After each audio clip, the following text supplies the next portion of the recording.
नारायणपुर गांव के एक सुनसान कोने में विलास का मिट्टी का घर था। दीवारें बारिश और समय की मार से दरक चुकी थीं। छत से पानी टपकता था। विलास अपनी पुरानी चारपाई पर लेटा था, चिंता और निराशा में डूबा। उसकी पत्नी कलावती एक टिमटिमाती लालटेन की रोशनी में पुरानी कपड़े सी रही थी। बाहर जंगल की हवा सनसनाहट के साथ गांव को छू रही थी, जैसे कोई अनजानी ताकत नारायणपुर गांव को चेतावनी दे रही हो। कलावती इस बार भी फसल सूख गई, कीड़े सूखा और अब लाला का कर्ज। मैं हार चुका हूं। मुझे कुछ समझ में नहीं आ रहा है कलावती कि मैं अपने बच्चों को अपना मुंह कैसे दिखाऊंगा। भगवान ने हमें क्यों इस हाल में छोड़ा? सुनिए जी, धीरज रखिए। हमने हमेशा मुश्किलों का सामना किया है। भगवान ने अगर हमें इस हाल में डाला है तो कोई रास्ता भी दिखाएंगे। सुनिए जी, बस आप मेहनत करना मत छोड़िए। विलास ने गहरी सांस ली। उसका मन बेचैन था। उसकी आंखें छत की ओर थीं, जहां से पानी की बूंदें टपक रही थीं। तभी बाहर से एक ठंडी रहस्यमयी आवाज गूंजी। आवाज इतनी गहरी थी कि विलास का दिल दहल गया। विलास, जंगल की गहराई में मूर्ति तुम्हें बुला रही है। आ, अभी आ। विलास, जंगल की गहराई में मूर्ति तुम्हें बुला रही है, अभी आ। कलावती, तुमने कोई आवाज सुना? मेरा नाम ले रहा है। रात के इस पहर में कौन हो सकता है? सुनिए जी, ये कोई अच्छा संकेत नहीं है। रात के इस वक्त जंगल में कौन बुलाएगा? भूत प्रेत का चक्कर तो नहीं? मत जाना, मैं डर रही हूँ। विलास कलावती की ओर देखा। उसकी आंखों में डर साफ दिख रहा था, लेकिन विलास का मन बेचैन था। गरीबों ने उसे इतना मजबूर कर दिया था कि वो किसी भी उम्मीद को आजमाने को तैयार था। उसने अपनी पुरानी लालटेन उठाई और धोती कस ली। कलावती, अगर ये सचमुच कोई चमत्कार है तो शायद हमारी जिंदगी बदल जाए। मुझे जाना होगा।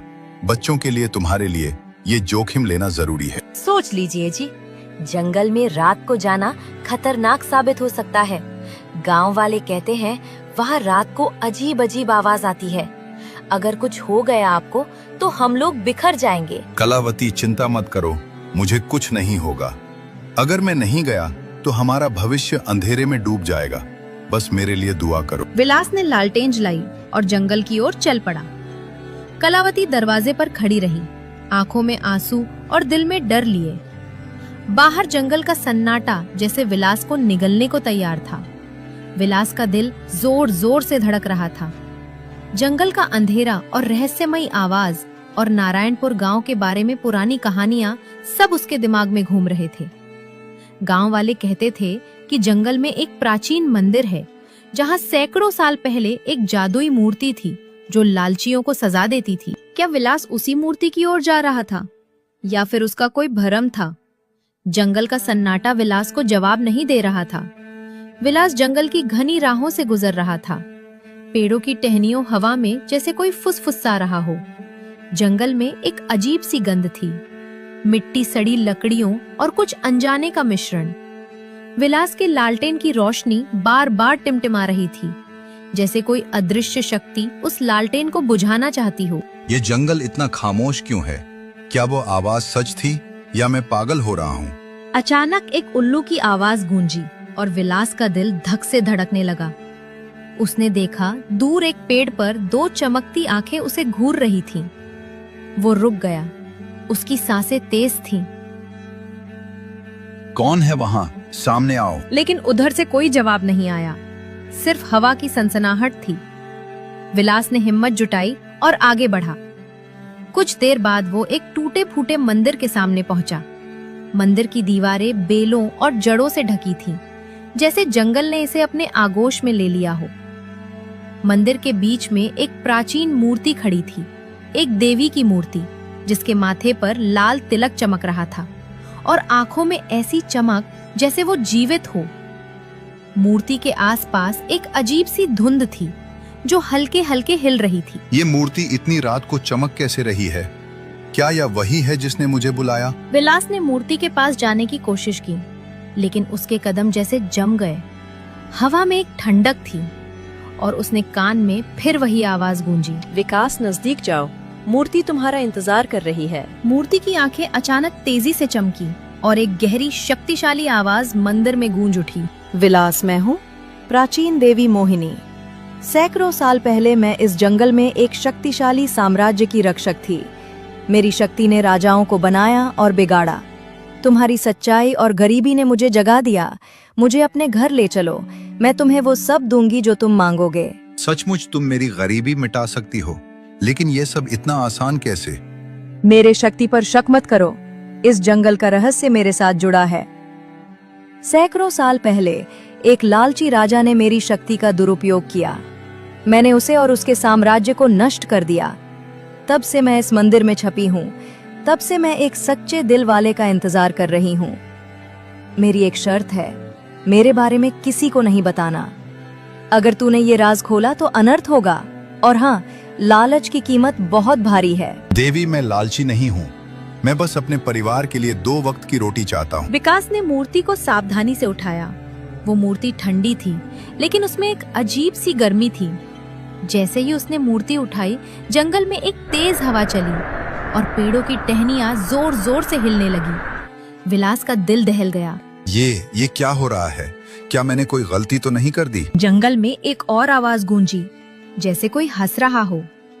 विलास ने पीछे मुड़कर देखा, लेकिन वहां कोई नहीं था, सिर्फ अंधेरा और सन्नाटा। विलास मूर्ति को लेकर घर की ओर चल पड़ा। जंगल का रहस्य उसके साथ चल रहा था। नारायणपुर गांव के लोग कहते थे कि इस जंगल में एक प्राचीन साम्राज्य था जो एक रात में गायब हो गया। कुछ कहते थे कि वो साम्राज्य मूर्ति की शक्ति की वजह से नष्ट हुआ। क्या विलास उसी शक्ति को अपने घर ले जा रहा था? जंगल का हर पेड़, हर पत्ता जैसे उसे चेतावनी दे रहा था। विलास ने मूर्ति को घर के एक अंधेरे कोने में छुपा दिया, पुराने कपड़े से ढककर। कलावती ने उसे रात को लौटते देखा, लेकिन विलास ने कुछ नहीं बताया। उसकी आंखों में एक अजीब सी चमक थी जो कलावती को बेचैन कर रही थी। सुबह होते ही गांव का साहूकार लाला विजय प्रसाद अपने 2 गुंडों के साथ विलास के घर आ पहुंचा। सुनिए जी, आप रात को जंगल से कुछ लाए हैं। मैंने देखा है, अपने कंधे पर कुछ रखा था। रात काफी हो गई थी, इसलिए मैं सही से देख नहीं पाई, लेकिन आप कुछ न कुछ जंगल से जरूर लाए हैं। सच बताना, आपने क्या लाया है जंगल से रात को? आपका चेहरा कुछ और बता रहा है। कहीं आप मुझसे कुछ छिपाना तो नहीं चाहते हैं? कुछ नहीं लाया हूँ कलावती, तुमको बहम हो गया होगा। तू खामे खाम चिंता कर रही है। सुनिए जी, आप मुझसे झूठ मत बोलिए। मैं आपकी पत्नी हूँ। अगर आपने कुछ गलत किया है तो आप मुझे सच सच बताइए। तभी लाला विजय प्रसाद की भारी आवाज गूंजी। वो अपने गुंडों के साथ दरवाजे पर खड़ा था। उसकी आंखों में कुरूरता और घमंड साफ झलक रहा था। विलास, कब तक बहाने बनाएगा? मेरा कर्ज चुकता कर, नहीं तो ये घर मेरा होगा। और हाँ, तेरे बच्चे को भी ब्याज के साथ मेरे खेतों में काम करना होगा।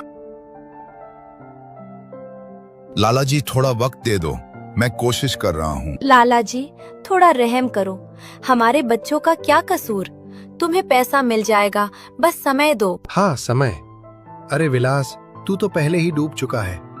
3 दिन की मोहलत देता हूँ, उसके बाद फिर मैं आऊंगा। लेकिन याद रखना, जब मैं 3 दिन बाद आऊंगा तो फिर तुझे मैं मौका नहीं दूंगा। सीधा तेरे बच्चों को अपने साथ अपने घर पर ले जाऊंगा, और तब तक ब्याज सहित मेरा खर्चा नहीं चुका देंगे, तब तक मैं अपने यहाँ उनका मजदूर बनाकर रखूंगा। लाला और उसके गुंडे चले गए। विलास का चेहरा पसीने से भीगा था। वो मूर्ति के पास गया। उसका दिल जोर जोर से धड़क रहा था। हे मूर्ति, अगर तुम में सचमुच में जादू है तो मेरी मदद करो। मुझे लाला का कर्ज चुकाने के लिए पैसे चाहिए। मेरे बच्चों का भविष्य दांव पर है। मूर्ति की आंखें चमकी।